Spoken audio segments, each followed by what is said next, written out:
Essentially what it comes down to, Rain, is making sure that your messages land right the first time, every time, using the 3 forces of story. And that's what the and, but, therefore does. So again, I learned it exactly backwards in how I teach it. I learned the very complex structures. I unwrap them, unpack them, transition them into business, and they've been very, very successful. But in that process, and I think it's pretty much like any discovery process, you start with the complex, and it's your job to make it simple. I learned about the and, but, therefore from my friend, Dr. Randy Olson, Harvard PhD evolutionary biologist, gives up tenure when in his mid-30s. He goes to USC Film School, graduates, and he's made a career of teaching scientists and academics how to take the complex thinking and make it simple using the and, but, therefore. The ABT works, and I saw this from a branding standpoint, because whenever you're doing brand work for a company, you are typically trying to make their complex message as simple and digestible and interesting as possible. And that's when I saw the ABT in 2013. I'm like, oh my goodness, is this like the holy grail of communication? So reached out to Randy. He and I have become fast friends, and we've built the ABT together. He in the scientific academic world, me in the business branding world. It works because it is the foundation for story. It uses the 3 forces of story. And what I mean by that is agreement, contradiction, and consequence. Agreement is like Act 1.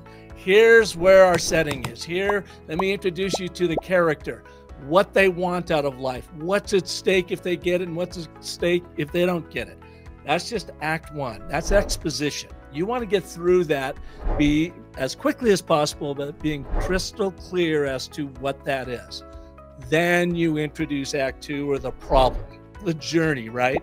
But they don't have it because of this major problem that they are going to now spend the majority of the movie, in this case, or book or whatever, fighting and overcoming all the challenges so that they can get to Act 3, or the consequence of their actions, which is the final play out. How does this all resolve? So think about it in sales. In Act 1, or that and statement of agreement, you want to identify your audience, who's the protagonist in this story. Again, you're telling a story from their perspective. What do they want relative to your offering, and why is that important to them? That's your statement of agreement. You get 1 and. You don't get 2, 3, 5, 10. Otherwise, you're going to go and your audience to death. Who's your audience? What do they want? And why is that important to them? But why are they so frustrated? Because of what problem? What is it that's holding them back that you become the answer to? Therefore, it leads to that statement of consequence. Therefore, imagine how much better life is going to be when you do this with me. Set up problem resolution. You invite your audience into a story loop. You get them nodding in agreement. Yeah, you understand me. You appreciate what you want, what I want. Then you introduce the problem. Oh, you're empathizing now, demonstrating your empathy for the frustration that they have because of this major problem. Therefore, the consequence moving forward. Here's your natural next step.